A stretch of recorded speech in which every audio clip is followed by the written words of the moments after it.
Shalom, shalom, bien-aimés frères et sœurs en Christ.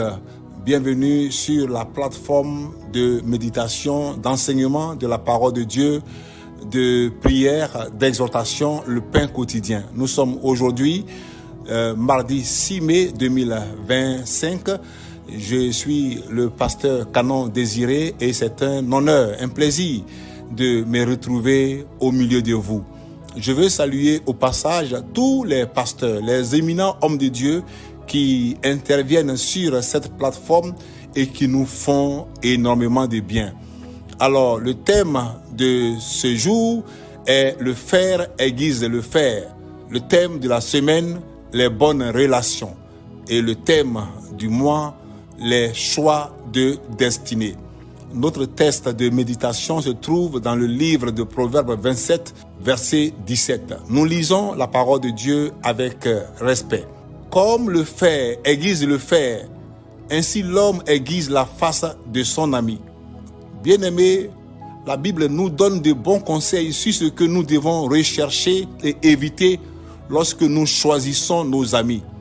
Et c'est ce conseil que nous donne Salomon dans le livre des Proverbes, chapitre 27, verset 17, en ces termes, « Comme le fer aiguise le fer, ainsi l'homme aiguise la face de son ami. » Mais que signifie ce verset et comment cela peut-il nous guider dans nos relations d'amitié, dans nos relations interpersonnelles? Frères et sœurs, lorsque le fer est frotté contre une autre pièce de fer, il façonne et aiguise cette dernière. De la même manière, certaines personnes peuvent aider les autres à s'améliorer par leurs discussions, leurs critiques, leurs suggestions et leurs idées. L'image, par exemple, d'un chef cuisinier qui utilise une pierre à aiguiser pour ses couteaux est un bon exemple de l'utilisation d'un objet métallique pour en améliorer un autre. Parlant de l'amitié, il faut être entouré de bonnes personnes. Deux amis qui mettent leurs idées en commun peuvent s'aider à devenir plus performants l'un l'autre. C'est ça, le fer aiguise le fer. Proverbe 27, 17 met l'accent sur l'importance d'établir des amitiés avec des gens de qualité qui nous aident à nous améliorer. De tels amis peuvent augmenter nos connaissances et élargir notre vision du monde. Ils peuvent aussi nous apporter des critiques qui nous aident à améliorer notre comportement. Sans ce type d'aide personnelle, il peut arriver que nous développions une vision faussée de nos propres idées et de notre conduite. Peuple de Rehoboth et d'ailleurs, il est très bénéfique d'avoir des amis qui nous aident à nous améliorer.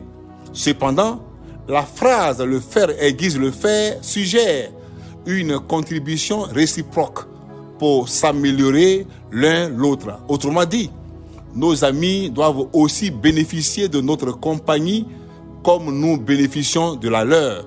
Il est difficile de vérifier que ce soit bien le cas dans nos relations d'amitié aujourd'hui.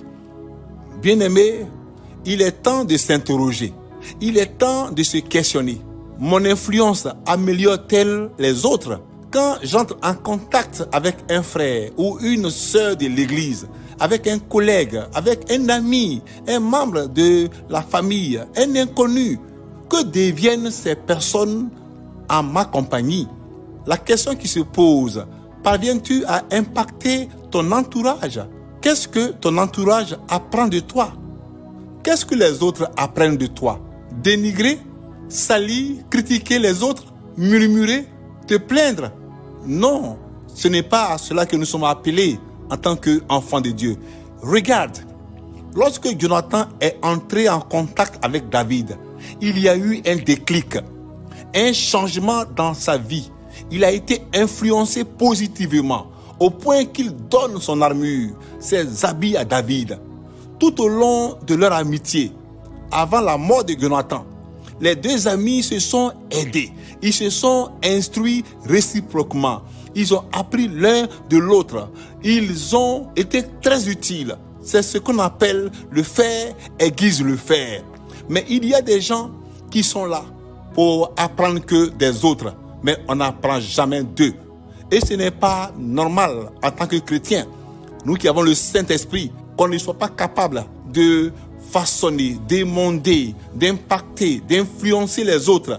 Mais c'est toujours nous qui venons à l'église, c'est toujours nous qui sommes avec les autres. On ne fait que apprendre des autres, mais on n'apprend jamais de nous. Et ce n'est pas normal. Toi qui m'écoutes ce matin, ton fer a aiguisé quel fer? Qui as-tu façonné? Qui as-tu influencé positivement depuis ta marche avec le Seigneur? Qui te prend pour modèle? Qui te prend en exemple?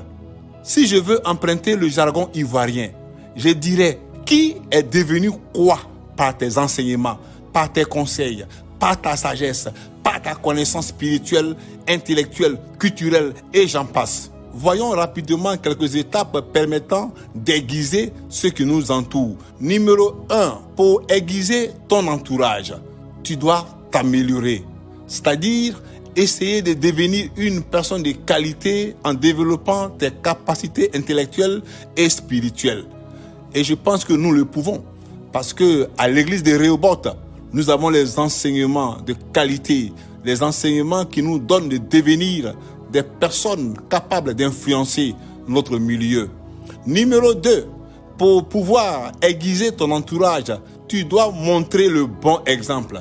Cela veut dire quoi? La connaissance ne sert à rien si tu ne l'utilises pas. Si tu utilises la sagesse que tu acquiers, alors tu deviendras un exemple positif. Les gens commenceront naturellement à te respecter car ils verront que tu es une personne honnête, pas une personne hypocrite. Ton exemple illustrera la façon dont une personne positive, généreuse et serviable devrait agir.